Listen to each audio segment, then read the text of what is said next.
Sir बड़ी चीजें तब्दील हो गई हैं, इसमें 26वीं तरमीम भी मंजूर हो गई और दूसरी तरफ पीपल्स पार्टी और जेयूआई फे कह रहे हैं कि हमारे साथ तो हाथ हो गया, हमें तो पता ही नहीं था कि मंसूर अली शाह साहब फाइनल नहीं होंगे। इतनी मासूम लगती हैं आपको ये दोनों जमातें? देखिए, इनके साथ कोई हाथ नहीं होता। हाथ तो अवाम के साथ होता है, जिनके मैंडेट जो हैं वो चोरी हो जाते हैं, जिनके हकूक नहीं होते, कोई हाथ नहीं होता। ये बेसिकली एक हवाले से एक हाथ हुआ है। वो ये कि इनका ये ख्याल था कि शायद इनकार कर दें या आफरीदी साहब, जो उन्होंने नहीं किया। दूसरा इनके साथ हाथ ये हुआ है कि इनका ये ख्याल था कि शायद मंसूर अली शाह और मुनीब अख्तर साहब जो हैं वो इस्तीफा दे दें। सुपर सीड के बाद इस्तीफे दे देंगे। वो भी नहीं हुआ। और जो मेरी इतला है वो ये है कि एक मीटिंग हुई थी जिसमें तमाम फाजिल जज साहबान का ये था कि भाई जो भी बनेगा हम उनके साथ मिलके काम करेंगे। तो मुझे ये लगता है कि इसका एक नतीजा जो सही नहीं निकला होगा शायद हुकूमत के लिए, कि वो कोई वेज जो है वो नहीं डाल सके इसमें, या उसमें जो डिवीजन थी वो हमें कम होती नजर आती है। दीगर जज साहबान ने भी सपोर्ट कर दिया, अमीनुद्दीन साहब ने भी। और ये तो ये है कि अब एक पुरस्कार खामोशी है ऑन दी जो जो सुप्रीम कोर्ट की जानब से 25 ने गुजरना है। उसके बाद जाहिर है जो अब बेंच बनेगा वो बेंच में भी अब से जो है आफरीदी साहब की होगी। आफरीदी साहब एक ही लॉयर्स फर्म में काम कर चुके हैं, जनाब मोहतरम मंसूर अली शाह साहब के साथ भी।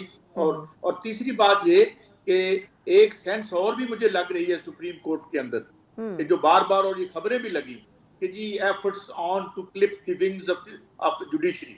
और फिर हमने इंटरनेशनली ये देखा कि इंटरनेशनली जो आईसीजे जो है वो इंटरनेशनल कन्वेंशन ऑफ जूरिस्ट गालबन, वहां से जो स्टेटमेंट आई, फिर उसके बाद जो आज 60-62 कांग्रेसमैन है उनकी तरफ से आई, यूनाइटेड नेशन की तरफ से आई।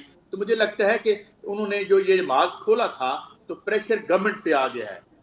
मैं नहीं जोड़ना चाहता इस बात को, शायद इसका कोई ताल्लुक ना हो बुशरा साहिबा के जो है आज जमानत पे अमल होने का। यहाँ तो जमानत पे अमल ही नहीं हो सकता था जिस तरह कल नहीं हुआ, या आज जो खान साहब के साथ मुलाकातों के ज़िमन में ये खुशखबरी या जो भी ये खबर यकसर एकदम सिनेरियो कैसे चेंज हो गया सर? माजरत आपकी बात काट रही हूँ, उनकी जमानत भी हो गई, इससे पहले जमानत होती थी, फिर अगले केस में गिरफ्तार हो जाते थे। बुशरा बीबी साहिबा भी ऐसे ही हुआ, तो आज कैसे ये मुमकिन होता हुआ आपने देखा? खान साहब से मुलाकात भी हो गई है, तोशा खाना 1 केस भी लग गया है इस्लामाबाद हाई कोर्ट में। देखें ना कितने अरसे से हम इस सीन को कवर कर रहे हैं। वो कहते हैं ना सबात एक तगैयुर को है जमाने में। लेकिन ना पहले बर्फ जमती है, फिर सूरज निकलता है, फिर वो पिघलना शुरू। ये तो हमारा दिमाग खराब हो जाता है ना, कि हमें लगता है कि अब दिसंबर ही रहेगा। बर्फ इसी तरह हम इक़्तिदार में है तो हम ही इक़्तिदार में रहेंगे। मैंने पहले भी अर्ज किया था कि इमरान खान 4 फुट का था अगर, तो इन्होंने इंतहाई शबाना रोज मेहनत करके उसे 18 फुट का बना दिया। हालांकि 3.5 साल में उसकी कहानी फारग हो चुकी थी और अगले 1.5 साल में वो फारग हो जाते। तो ये हमाकत थी, जो अब मेरे ख्याल में जिसे कहते हैं chickens are coming home to roost. तो अब वो कहानी वापस इनकी तरफ पलट रही है। आज नहीं तो कल इसने पलटना ही था जी। अच्छा, लेकिन अब सर ये फरमाइएगा कि ये भी खबरें रही हैं, अब जिस तरह मैंने अदलिया का भी हवाला दिया कि एक नई अदलिया और एक नया रिवायत बढ़ती हुई हमें नज़र आ रही है।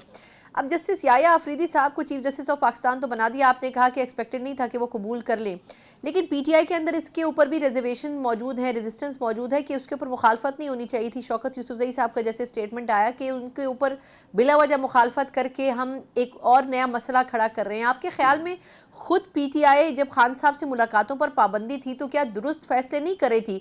कभी वो तय करते थे कमेटी में जाना है, कभी लास्ट मोमेंट पे कह देते थे कि हमने नहीं जाना, फैसला वापस ले लेते थे। उनसे भी क्या गलतियां नहीं हुई आपके ख्याल में? देखिए, एक पार्टी किस सरे में है, लीडर उसका अंदर है, उसके साथ कोई बात नहीं हो पा रही। बाहर एक जो सेकंड टियर की लीडरशिप है उसमें अच्छे लोग भी हैं, वो लोग भी हैं, टर्न कोर्ट्स भी हैं, सब कुछ है। तो ये लेकिन एक बात जो उसको बचा गई, जो अभी तक बचाए रखे है पीटीआई को, वो ये है कि लोग जो हैं इसके जो बानी लीडर है उसके साथ खड़े हैं।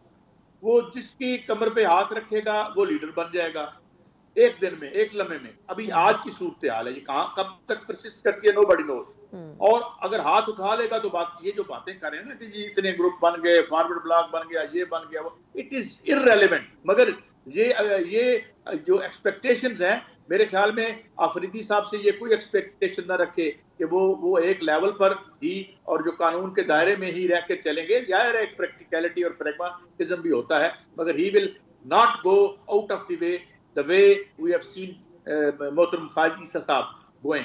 तो ये मेरे ख्याल में बड़ी इंटरेस्टिंग सिचुएशन डेवलप हो रही है। बिल्कुल ठीक।